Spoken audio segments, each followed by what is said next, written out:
Okay, so I'm here with Amal Graafstra, who's one of the pioneers of biohacking and founder of Dangerous Things, which is a biotechnology company that is currently pushing the limits of the human body through technology enhancements. So there's been a lot of misinformation and fear mongering spread about the technology, so we decided it was time to get some facts out there. So Amal, you've been involved with biohacking for a very long time, a lot longer than myself. And in fact, it was you that gave me the inspiration to get involved with the technology, and where I actually bought my first implant from. So would you like to say a few words about your history, how you got involved with biohacking and what your goals are? Sure, yeah. About well over a decade now ago, in March 2005, I first put a transponder in this hand. It's still there.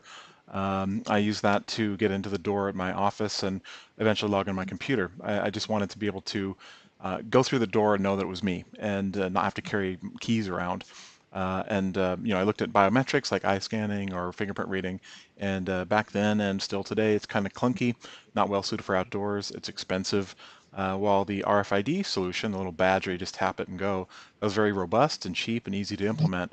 But I didn't want to just trade a key for a card. I wanted to be able to just, walk in. I realized that an implantable transponder was the way to go, and pets have been getting them for decades. So I thought maybe we can do something for human beings. So got the chips, talked to my doctor. They said, yeah, that's a great idea. Let's do it. And so, I had the chip put in, built the system, and was happily using it. And then, of course, some people caught wind of it, and there was kind of a media explosion, and a lot of death threats kind of came my way at the time. And I wrote RFID Toys book. I did a TEDx talk, and then in about 2012, 2013, there was enough of a maker movement started that people are really getting into building things again and building their own technologies and their solutions. And so implantable RFID was becoming something that there was enough interest, it just started overwhelming my inbox. And so I said, it's time to start a company around this and make sure we do two things. One, make sure that the stuff we sell is safe. We test the glass, the purity of the epoxy. Is it actually clean room assembled? Is it clean inside and outside? Is it properly sterilized? All that. And then two, how to get it installed properly and safely. So at first we did a DIY guide, but quickly realized that wasn't the way to go. So we switched our strategy to partnering with body piercers and medical professionals around the world. So we have a network of professionals who can help you install your transponder if you want. That was actually one of the problems that I had when I implanted mine. I couldn't find anybody that would do it. There was none of them in our area. So although I tell people definitely not to do this, I actually ended up implanting mine myself. Which I always tell people that it's very risky to do that. I didn't know what I was doing; it could have turned very bad. So it's not something that I like to sort of put out there. But you have a lot of places now, a lot more places now than you did back then, all over the world now, don't you? Where you can Yeah. go and have it safely implanted, Yeah, which you is can go obviously to the best thing. dangerousthings.com/partners and it'll show you the map. And then there's even a guide for approaching local professionals who aren't on the map yet. And the guide is important because some people think, oh, well, there's no partner near me. I'll just email all the body piercers in the area, and that just doesn't work. Like you're asking somebody And who doesn't know you, doesn't know what the heck you're asking, to risk their business basically on this one-time thing. And so the guide is very important. It's a go in, talk to the person, bring these materials, like introduce the concept, be patient, wait a few days for them to digest it, and so on and so on. So the guide's important too. A, getting a safe installation for yourself, and possibly B, expanding our partner network. perfect. And we'll put the links to everything in the description on the video so people can get hold of everything easily. Cool. Um, Could you explain a little bit about the actual capabilities of the technology, how it works and what it can do? Because this is one of the main things that I come across when I see the articles shared on Facebook and things like that. People just do not understand the actual technology and they're basing their information or their views on false information. Yeah, yeah. So I guess it's probably better to start with what it can't do. It can't GPS, right? Like that's the number one concern. And and I Yep. I totally understand people's misinformation, like their misunderstanding about it, because for everybody in the world, their only education about this technology has been Hollywood movies. The only place I've ever heard Mm. of a human chip implant has been like Mission Impossible or something. And so In all those scenarios, every single time it's, somebody's going to be able to locate you and, read information about your body and like fire a missile at you. And, it just does not exist. The battery, think about your cell phone with a GPS in it. The battery requirements are huge. You need to cut it out every 2 to 3 years to replace the battery. It's not practical at this point in time to implant any kind of GPS or tracking device. But moving on, so what makes these transponders interesting is that they are RFID technologies, and that stands for radio frequency identification. And the identification part is the primary application. Now, when you're talking about sweaters on a shelf at Walmart, identification means I want to be able to count the inventory of sweaters, or I want to see when this box of sweaters moves past a reader on a belt. So kind of tracking in the way that a UPS package is tracked. But it's within that closed system. In the context of human use, identity is access control typically. So if you think about every key on your keychain, every card in your wallet, it is an identifier for you to some system. Either an identifier for your bank account so you can make a payment, an identifier for a door so you can get in, and then beyond that, we have passwords and other things on the computer that can be replaced with an implant. So identity in a human context is all about that. Now, when you talk about personal use versus public or third-party use, that's where tracking becomes a potential issue. So, for example, if I set up my house with a lock and my car with a special reader, my motorcycle so I can start it, all those things, those are all my readers. They don't talk to a third-party service. They don't talk to anything really. It's They're actually have done. You actually do have your motorbike. You turn it on by using your chip, don't you? Yeah, yeah. So hop on, boop, scan, no keys. It's great. But that doesn't go anywhere. So there's no privacy issue there. Yeah. The read range of the chip, because it's a magnetically coupled chip, there's no battery in here. There's no power. Right now, it's sitting there inert. There's nothing powering it. It's not doing anything. And so when you have a reader like this, and it comes within, very close proximity, very close, an inch maybe or less, then there's enough of a magnetic field generated here that can power the chip, and the chip can talk to the reader. So in that context, it's a consensual use device. That's why it's in the hand, because it must be brought to a reader. If it had any more range, you could just put it anywhere. But the fact that you have to bring it up to a reader means it's a consensual use technology. So again, when you're talking about outside or third-party use where you're making payments, like everybody asks, can they make a payment?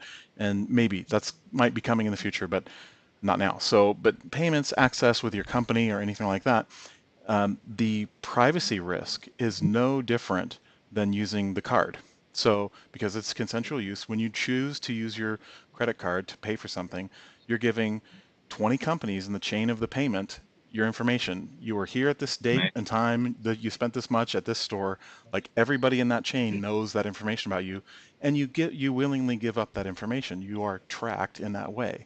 But if that payment's made with an implant, there's no change. There's no difference to that process of payment and transacting and doing all that. So It's, the concept of saying, well, this chip, this implant, you can't put it down, you can't take it out. Well, you can take it out pretty easily, but the idea is that you can't just leave it behind.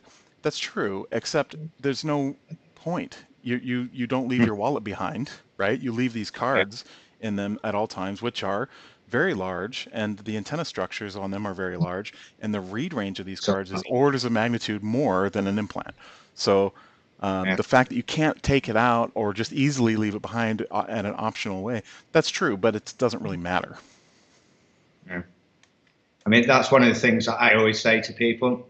Literally, when if you're using a mobile phone on these, because the width of the receiver on the phone is very long, it's hard to pinpoint sometimes on your hand. So in my case, when people are when I'm showing people, they have to put the hand pretty much on my hand to the device on my hand to connect to it. So you're going to notice if somebody's Right. trying to do that, unless Yeah. you're asleep And or so something like to that. be fully honest, there is a possibility of building a very specialized, large, powerful reader, like a gateway reader that you would walk through, and you might get if you made everybody walk through with implants, you might get around 60% reads on that. But the practicality of setting up this thing for something that's by and large used for private use, meaning like when you have a tap and pay card and you walk into an area and somebody tries to scan your credit card, That can happen. It doesn't often, but it could happen. And the reason that that's a real risk is that the attacker doesn't need to know who you are. They can walk through any random area and pulling credit card numbers from these contactless tap and pay cards, the old ones that are insecure, and then they don't have to know anything about you. You can go anywhere and use that information to buy things and commit crimes. So when you're talking about an implant, particularly personal use implant for my door, my motorcycle, my house, and a random attacker is just going to get a number. They're not going to know the context or even anything about it, like what it even is used for or anything. So Well, the attacks that could be launched on me personally, if you're targeting me personally, you can just go to my house and break the door in or break a window or something. I mean, there's a lot easier ways to get into my stuff than to set up some elaborate, expensive, reader thing. But my car has this reader as well, and the car has been broken into like 5 times, and every time it's been a broken window.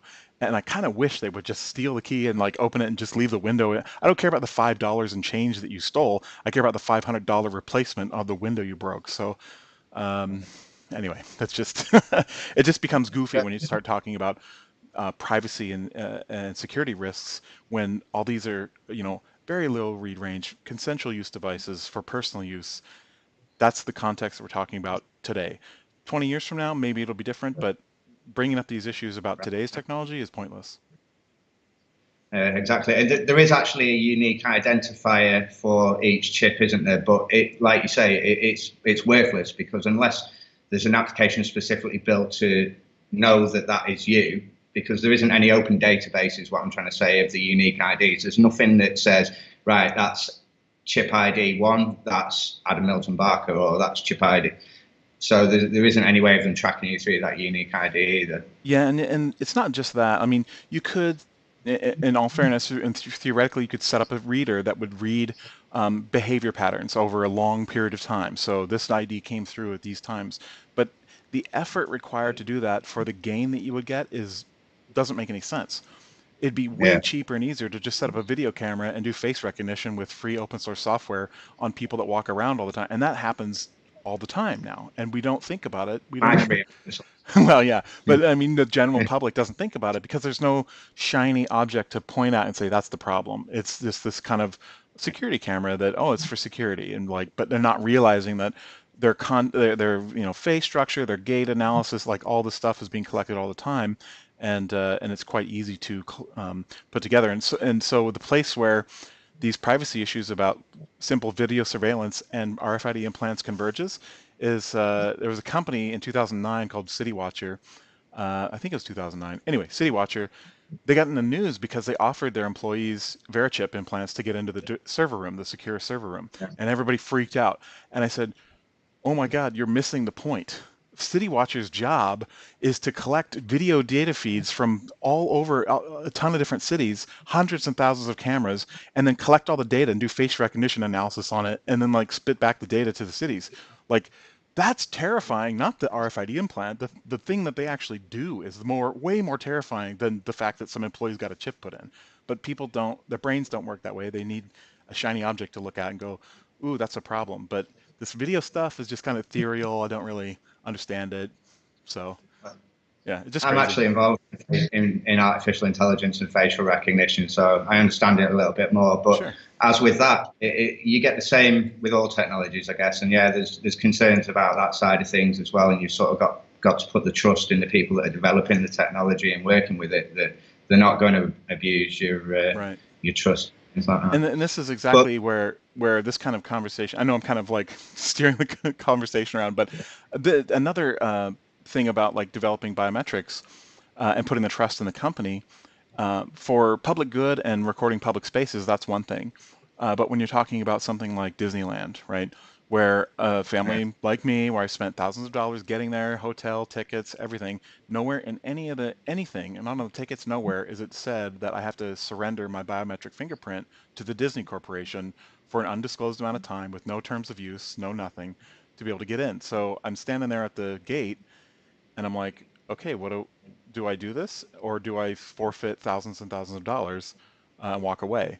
And so I asked them like, what's the agreement here? What am I do? What am I just forever giving the Disney company my fingerprints? Like, where's any information about this?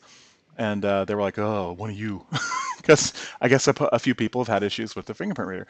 And like, if there was a very clear policy that said, we retain these for 3 days to avoid abuse of the ticket, 3-day ticket, and after that they're just gotten rid of, discarded, whatever, totally fine. I'd be like, sure, because that's a legal agreement that we have, in buying the ticket, or if it was on the ticket or something. But just to show up and be like, well, surrender your Yeah. fingerprints and we'll just own them from now on. I mean, that's the assumption. I can only assume that they will have them forever, um, Mm. and maybe even sell the full scan to any number of people asking for it with my identity because I bought a ticket, and that's what it's doing. It's tying my ID to the ticket to the biometric scan.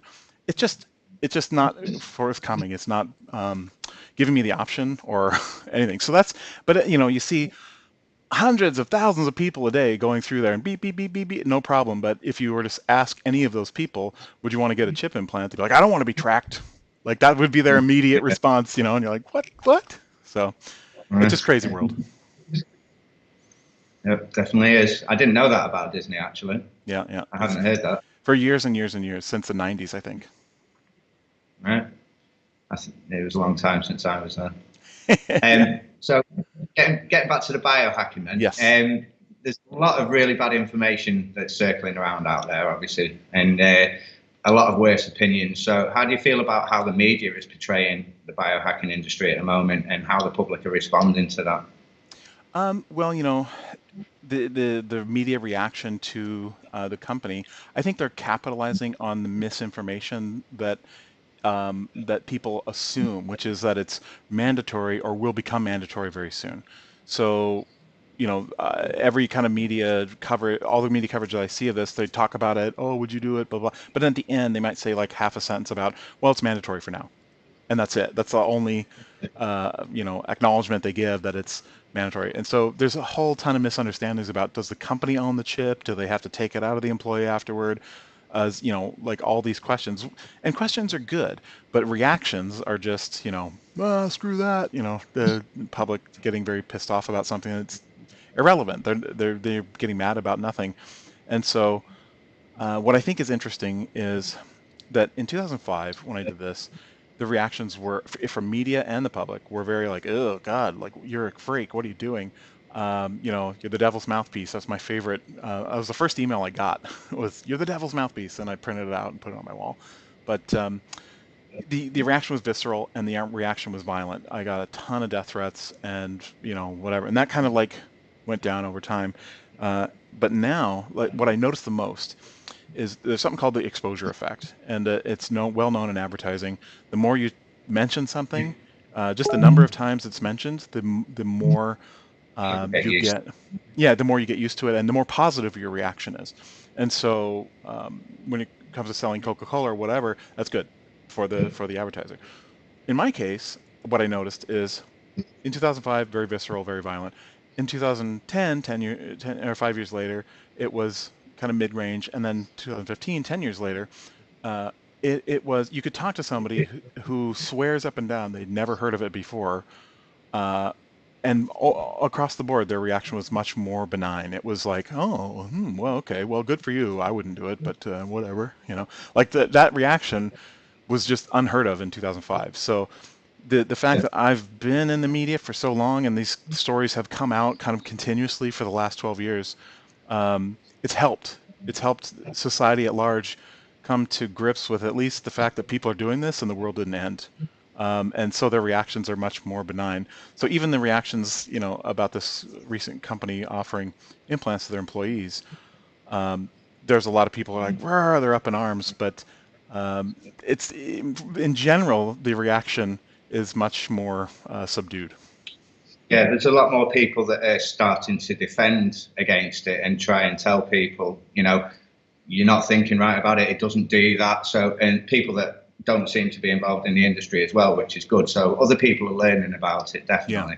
Yeah. I don't know if you remember when I first implanted mine, I was working with Humai, and they promoted one of the photos of me implanting it, and I had religious groups all over the place making groups about me and telling me I was going to burn in hell. and it was the mark of the beast, Sure. and all of this stuff, which now I just try to stay away from that side, because there's not really any sort of logical thing you can say to people that bring that sort of side of things up. Yeah. But yeah, I do think that more recently, apart from that element, a lot of people are starting to try to understand it a lot more, at least. But you Yeah. still do people that are just I used to engage in theoretical and or theological discussions with religious groups about it, and it just, yeah, it goes nowhere because they again, I think by and large, particularly the Christian-focused Mark of the Beast sect,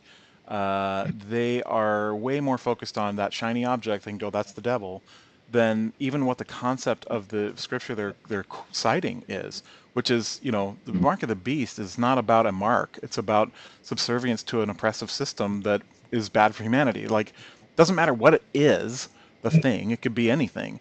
It could be multiple things, but they're kind of missing that point.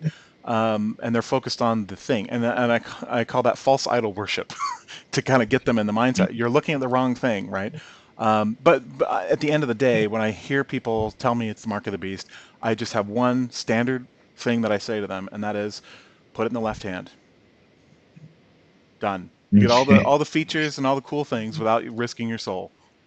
You know, like, yeah. because the Bible's very clear. Apparently, God and Satan didn't work it out. They thought maybe people only had right hands in the future. I don't know.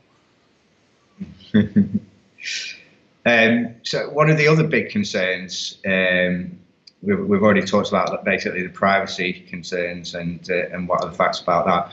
But one of the biggest things that people talk about, I feel, is the fact that this technology is connected to the governments, a new world order, and basically they're wanting to control you, to track you. People actually do also believe that that you will be able to be controlled by this device. You put it in there and they control you. Yeah. So what are your professional feelings on those sorts of? Well, there's two things here. There's 2 points. One is government linking and working with the government and all that, and and kind of like control the chip. So not like physical mind control, but like control in a societal, social way. And that, I think, is dumb because you're already there. You use a bank, you use a ID, a driver's license. You're in the system, man. Like, you know, this is already done. The form factor, the shape and size and the way that the thing is, your ID or whatever, it's irrelevant. The meaning is the same. People are like, what if you use a chip for payments and then they turn it off? Well, yeah, that's called freezing your bank account. That's already a possibility. Like, I mean, you're not thinking straight, like you're being a dummy. So on that side, I nip it in the bud. I say, you're being a dummy. You're already in. You go live in the woods and withdraw from society, or you just deal with it because that's the reality. The chip is irrelevant. It's doesn't matter what the form factor is. You're already in. Over here on this side, we have a much more difficult thing to address. So I get emails probably once a week from people that have mental issues. They're clearly having neurological problems. They hear voices. They think people are tracking them. They have paranoia, all of this stuff, and they search online and they find some idiot saying it's a chip implant, it's controlling your mind, or signal, some kind of like remote signal harassment or something. There's a bunch of bullshit online about this, and the sad thing is I used to try to engage with people and like get them to a doctor. Like, here's the reality. These chips don't do this. It's not happening. I tried different ways to try to convince them to do this. And like, if you really think there's a chip, I don't think there is, but you can go get an X-ray. Here's a copy of my X-ray. You can see very clearly what they look like. You can get an X-ray done and you'll see there's nothing there. And, it's a foreign object. It's very easy to see. All this stuff. And it was such a waste of time because at the end of the day, their neuroses were fixated on this. It was impossible to break them of it. So what I ended up doing is I wrote a big, long forum post that just covers everything, like from the technologies, how it works, how it doesn't work, why what they're saying is not really possible. I mean, it's the holy grail of brain-computer interface that could actually do mind control. If that was a possibility, then we'd have amazing neurological expansions and be able to Google things just by thinking about it. And like, that's kind of like where we want to go, but we are nowhere near that. And so I at the mean, bottom. Yeah. Yeah, so eventually what I kind of get to, the main point of it is, who the hell are you to think you're so special that you get the special government technology to harass you? Like, come on, please.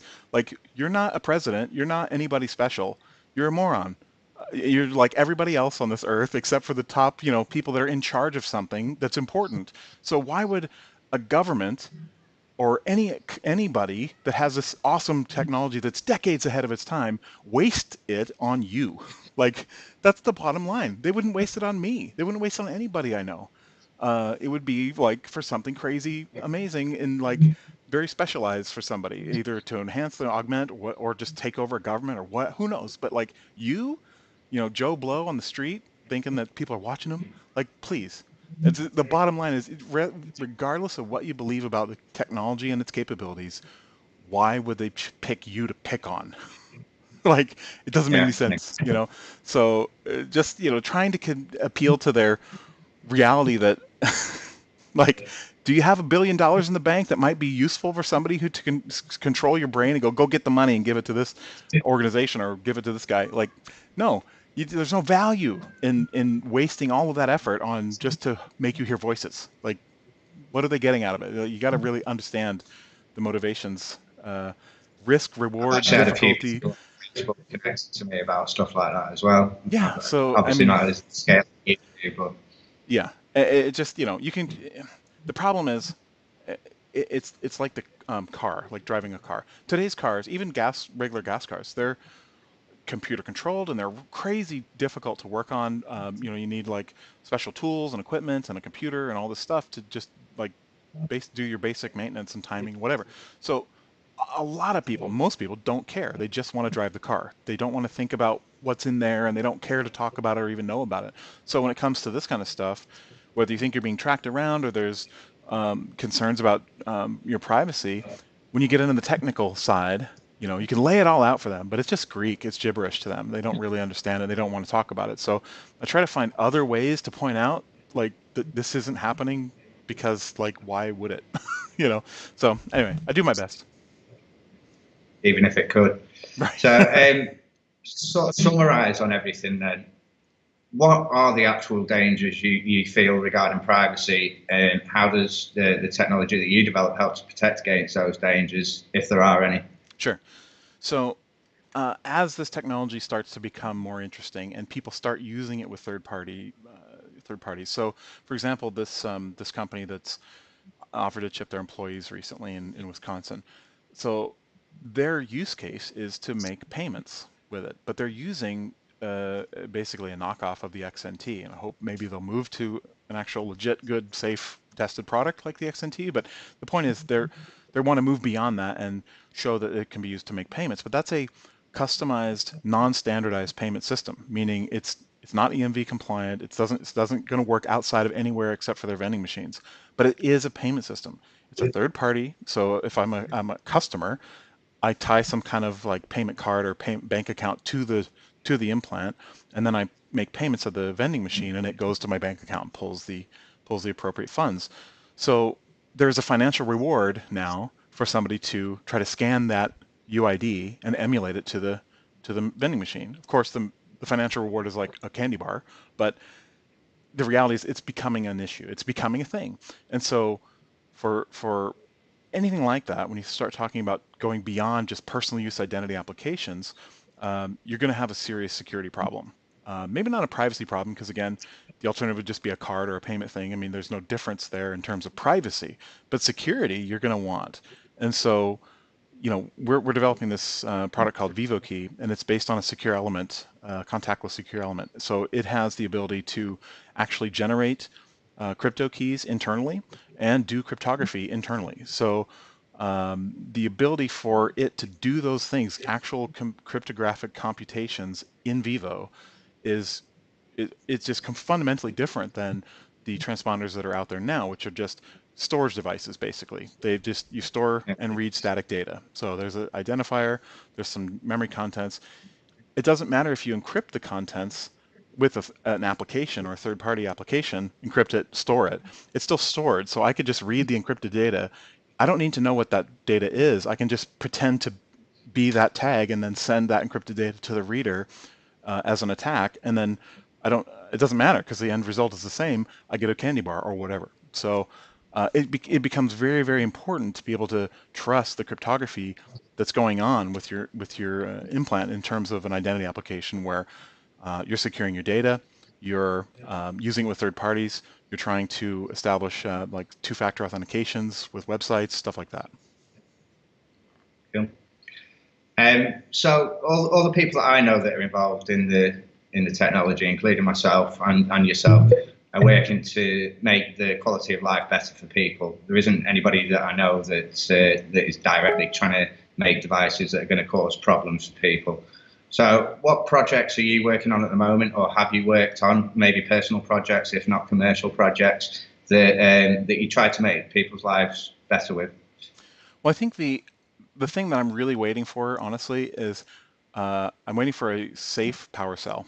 Um, so I've been working with some guys on that to try to create a biosafe power cell for a long time because, you know, if you want to talk about life improvement, there is life improvement to just having transponders, right?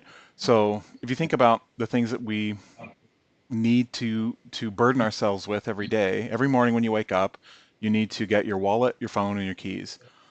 Those three things. And then if you add to that like a Fitbit or anything else, it's an additional management burden. Not just when you wake up, but all day long you're managing these things. Every time you get up, do I have my keys? Oh, do I have my wallet? You're putting them places. Did I forget them? You know, like there is a cost, a burden to these things that we have, and that's why Fitbits and the like, they end up in the drawer. 50% of them, I think, end up unused after a very short amount of time because of this burden, this management burden.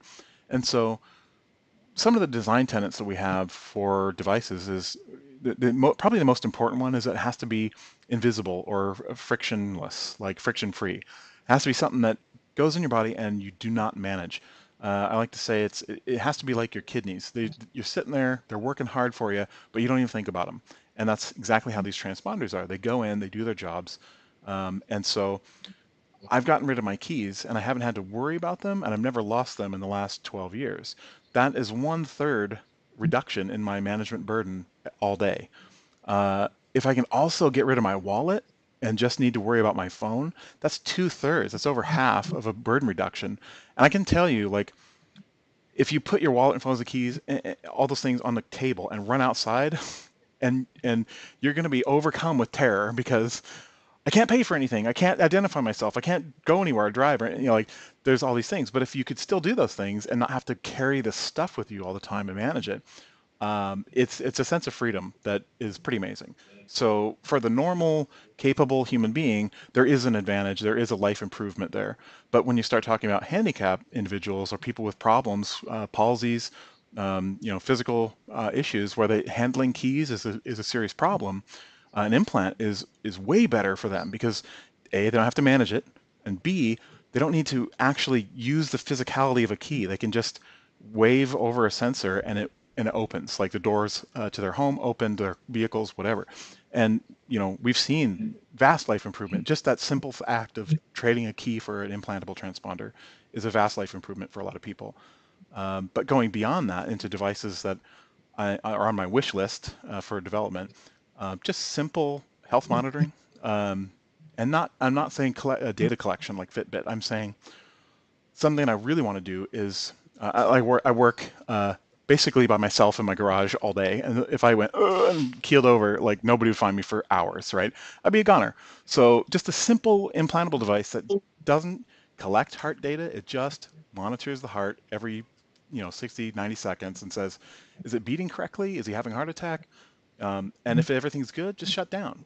If everything's not good, Bluetooth to my phone and be like, hey, like send out a little alert to people like family members, hey, like you might be having an issue, go check on them. That simple thing would give me a huge like sigh of relief, from just like working on, it could be 11 at night. I'm working, oh God. And, I'll have a little heart like murmur. I'm like, huh, is it happening? Like whatever. So, but just having a device like that, it seems, kind of almost pointless if it's not collecting data. But I don't need the data. I just need to know that it's working correctly.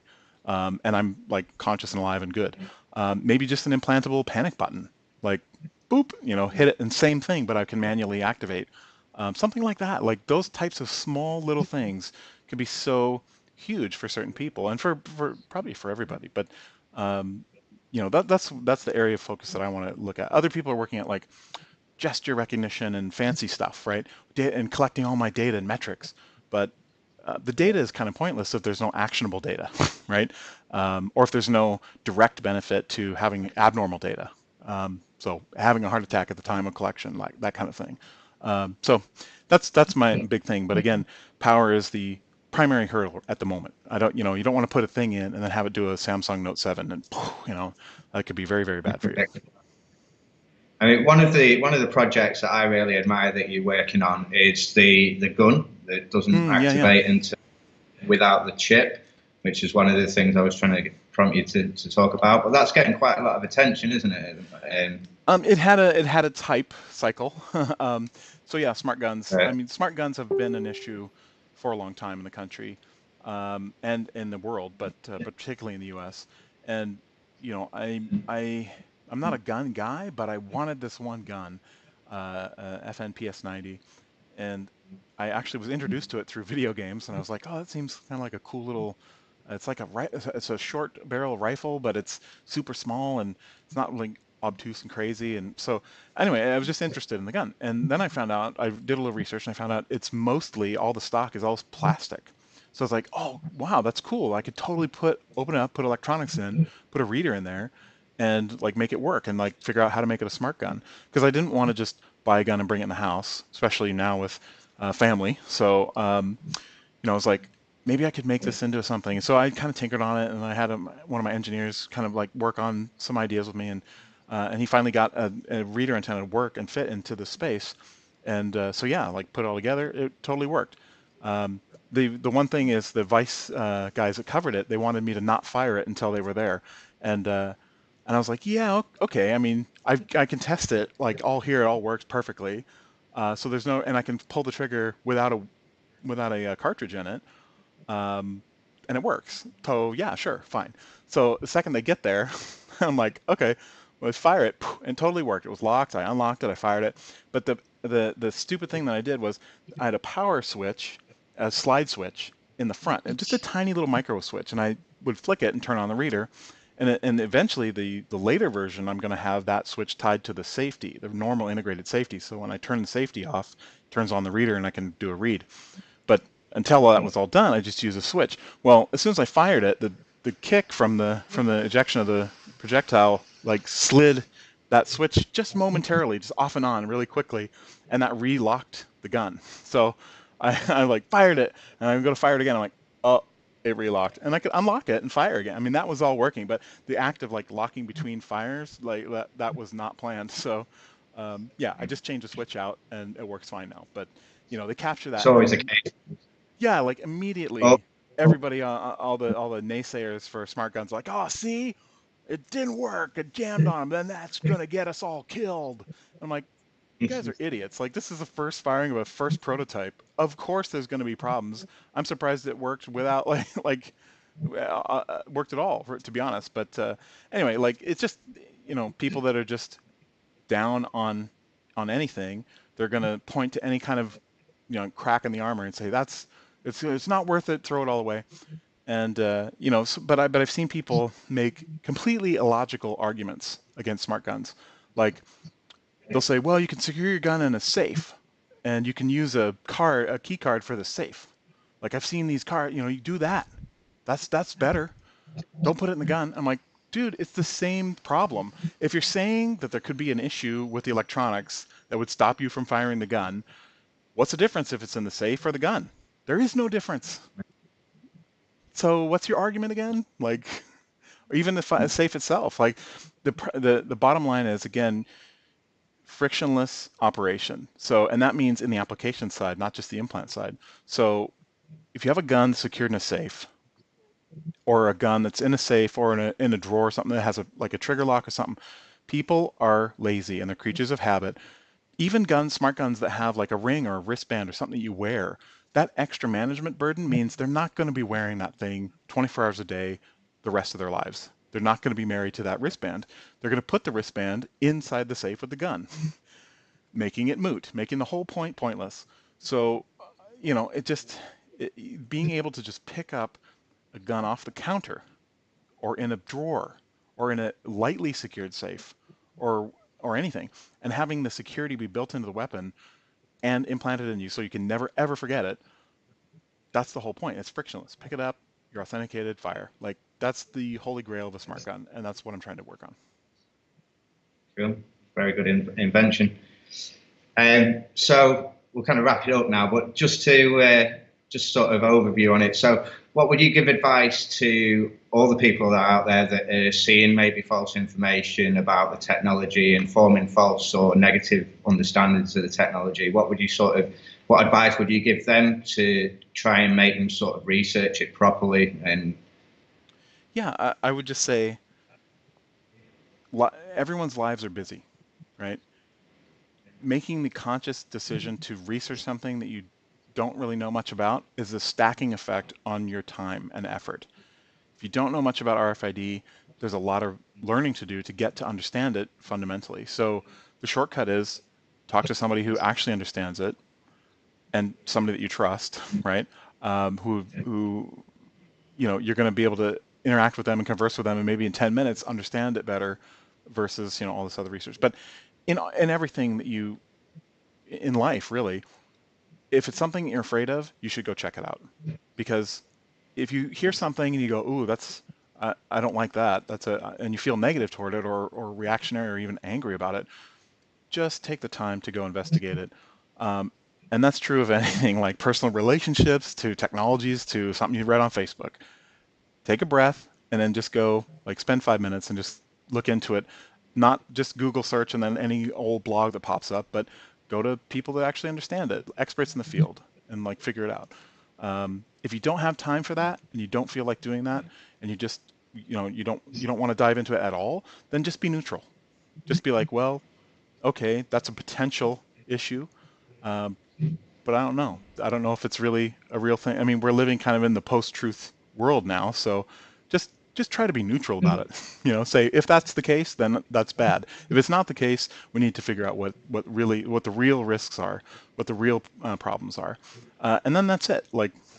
That's this, But it's a type of self-control that we're not encouraged to do on social media like this. The more posts and clicks and eyeballs, the better for everybody involved in the platform. yeah, So it's a sensationalist media. They get money for views. So what can you do? not much. I Well, wish it's there been was like great a talk. I wish there was like a Snopes for technology. Maybe we should do that. Snopes for technology. You think that's Definitely. a thing we could do? I don't know. I think we could get Yeah. something started. Just who cares about the chain emails or whatever? Just Snopes for technology. That'd be awesome. Okay, we'll talk about it. Definitely. Cool. Okay, well, thanks for spending some time with us and going through this. Hopefully, it will put some counteraction out there about all the negative stuff that's flying around. Send me your links and things like that, and we'll put them all in the description. And I'll do a write-up of it as well. And maybe in a couple of months, 6 months, something we can do another video and sort of talk about the progress that's happened and things like that. Yeah, sounds great. Perfect. Okay, thank you very much, Amal. All right, we'll see you.